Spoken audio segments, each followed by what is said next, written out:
Salut, te voici actuellement sur la chaîne YouTube Snapstar.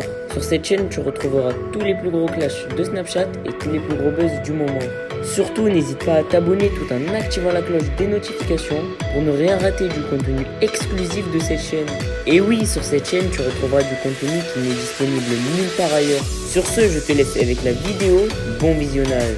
Comme vous avez pu le remarquer en regardant le titre et la miniature de cette vidéo, aujourd'hui nous allons essentiellement parler de Sarah Frézou. Vous devez certainement tous la connaître. Sarah, c'est une célèbre candidate de télé-réalité qui s'est fait connaître grâce à son fort caractère. Comme vous le savez, Sarah a refait sa vie avec un nouvel homme, mais il s'avère qu'elle a de nombreux problèmes dans sa vie. Dans cette vidéo, la fraise est au bord du gouffre et elle est enfin sortie du silence pour se confier à sa communauté. En effet, Sarah vit un cauchemar parce que sa maison ne veut toujours pas être finie et les ouvriers abusent de sa gentillesse. Je vous laisse sans plus tarder avec son coup de gueule et pensez que vous pouvez soutenir notre chaîne pour bénéficier d'avantages exclusifs. Pour celles qui font une PMA, les filles, accrochez-vous, gardez espoir. Pour celles qui a été un échec, ne vous inquiétez pas, vous allez réussir à vous relever, vous donner la force de continuer parce que on se doit de continuer pour atteindre notre but.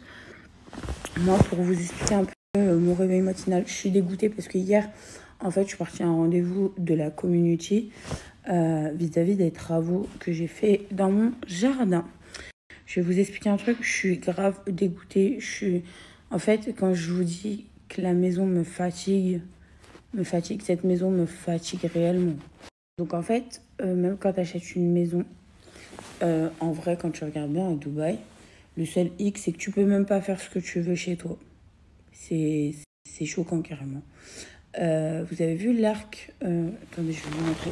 L'arc que j'ai à la maison, que j'ai créé, qui fait super joli, qui donne toute la gueule à mon jardin. Je vais vous montrer.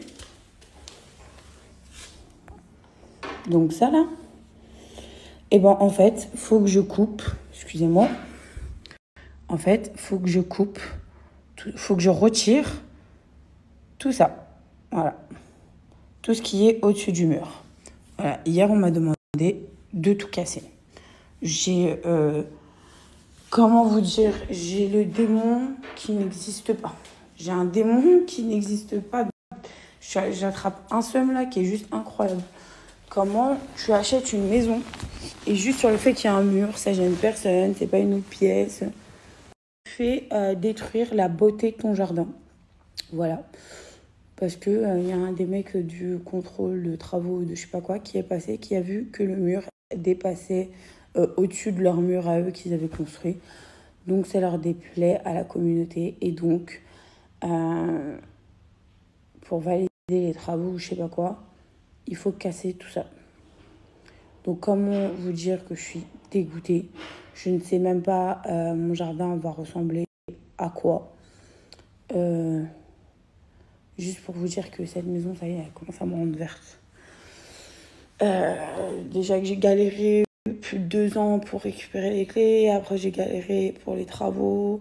La société, le mec que j'avais pris pour faire les travaux m'a mis un plan. Dire que tout mon argent passe dans le crédit. Je suis au bout de ma vie. Je vous mens pas que cette maison, ok, c'est cool, mais je peux plus me l'avoir. Je vous dis sincèrement, je ne peux plus me l'avoir. Donc, affaire à suivre. Aujourd'hui, on va tout péter. Je vous montrerai les résultats. Je sais pas ce que ça va donner. Ça va être peut-être archi chum.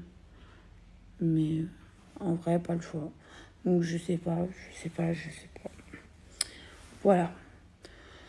Cette maison commence à me taper sur le système nerveux. Parce que quand vous vous dites que déjà, vous voyez très bien, je me fais plaisir de temps en temps, mais je mets le reste de mon argent dans un crédit, qui est pour la maison, que les travaux, ça va toujours pas, la maison, on n'est que 2, elle est super grande, plein de trucs comme ça. Je me dis, qu'est-ce que je vais faire? En plus, on va pas se mentir. Ici, tu sors dans la rue, il n'y a aucun de tes voisins qui te parle. Moi, j'ai l'habitude du... Tu vois, je connais tout le monde. Il y a l'épicerie en bas. Nan. Là, ça me... Mais bon, on va voir ce qu'on va faire. Mais je vous mens pas, sur la vie de ma mère qu'on me propose un tarif pour acheter la maison. Ma SLM, prends-la la maison, je m'en tape. Vraiment. Genre limite, je suis en train de me dire déjà, je veux quelque chose de plus petit. Ça sert à rien trop grand. Ma famille, ils viennent une fois tous les... Bon, ça va, ils viennent souvent quand même. Mais quand même. En fait, c'est sur le fait de tout le temps, il y a un truc. Tout le temps, il y a un truc d'être proprio, de ne pas pouvoir faire ce que tu veux. Franchement, ça me casse la tête, mais de ouf. Genre, j'en ai ras la casquette, vraiment. Donc voilà.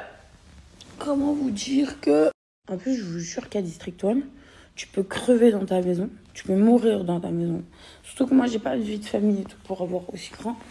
Mais tu peux mourir dans ta maison que aucun de tes voisins vient toquer. J'en suis sûre que si je crève, par exemple, d'un arrêt cardiaque, mais je suis sûre mon corps, il peut rester aller plus d'un mois chez moi et personne ne sera au courant, genre.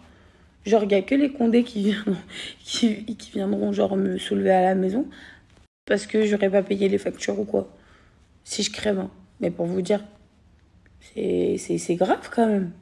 Enfin, je sais pas. Personne ne se pose des questions, personne ne se parle, personne ne se dit bonjour. C'est à peine si tu vois un habitant dans ma rue, genre.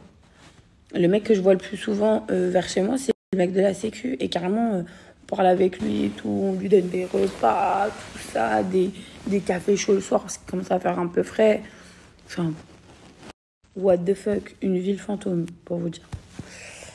Mais voilà, c'était mon petit topo de la matinée, que cette maison me casse la tête réellement, que le fait d'être propriétaire, de ne même pas pouvoir modifier sa maison comme on veut, parce qu'il faut des autorisations et des autorisations et des autorisations, me casse la tête.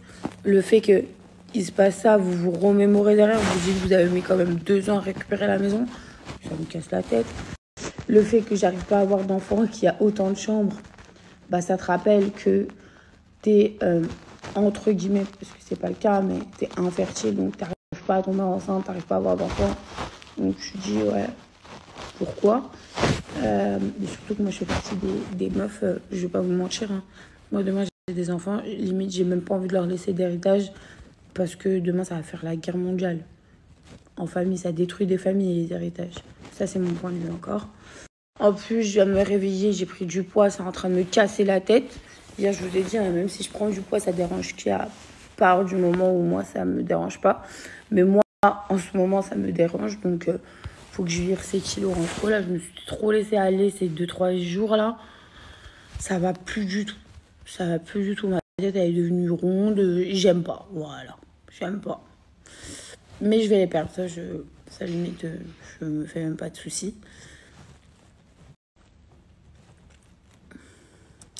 Ouais, matinée saoulante là ce matin. Ah oui, j'ai oublié aussi. En plus, normalement, j'ai tournage jeudi pour l'émission. La productrice va passer me voir là à 11h. Donc, du coup, je suis bloquée parce que je peux pas aller au sport. Je sais pas quoi faire. Il est déjà 9h16 ici. Est-ce que je vais au sport et je reviens avant 11h? Parce que la productrice, elle doit passer vite fait. Ils ont un autre tournage vers Abu Dhabi. Pour un candidat, mais je sais pas. Moi, j'ai tournage à la maison jeudi. Le problème, c'est que j'entame des travaux. Je sais pas quoi faire. Moi, je dis sincèrement. J'espère que déjà le truc il sera enlevé, nettoyé, propre aujourd'hui. Et je vais voir comment je vais redécorer ça, mais j'ai un de ces démons incroyables. Voilà. Les amis, à Dubaï, il y a un truc qui me rend ouf et qui me rend bête, vraiment. C'est par exemple quand vous avez envie d'ouvrir un local commercial, peu importe le commerce, parce que c'est dans mes projets,